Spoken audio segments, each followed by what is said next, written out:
If you are thinking of how to earn money from Cenva app, then this video is for you. In this video, you will get 10 ideas to earn money from Cenva.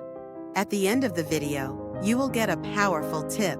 So watch the video without skipping. Let's start the video. Point number 1. Freelancing. Offer your skills in areas like writing, graphic design, or web development on platforms like Upwork or Fiverr.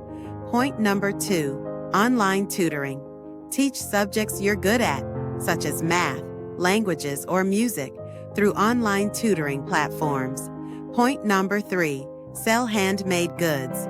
If you're crafty, sell your handmade items like jewelry, art, or clothing on websites like Etsy.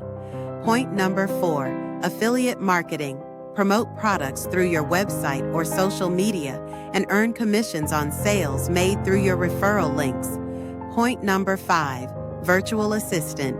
Offer administrative support to businesses or individuals by handling tasks such as email management or social media.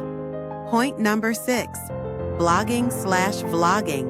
Create a blog or YouTube channel and monetize it through ads, sponsored content, or merchandise. Point number 7. Online surveys and research. Participate in paid surveys or market research studies for extra income. Point number 8. Pet sitting/dog walking. If you love animals, offer services as a pet sitter or dog walker in your local area. Point number 9. Rent your property. Rent out a spare room or even your car on platforms like Airbnb or Turo. Point number 10. Stock photography. If you're a photographer, sell your photos on stock photo websites like Shutterstock or IsStock.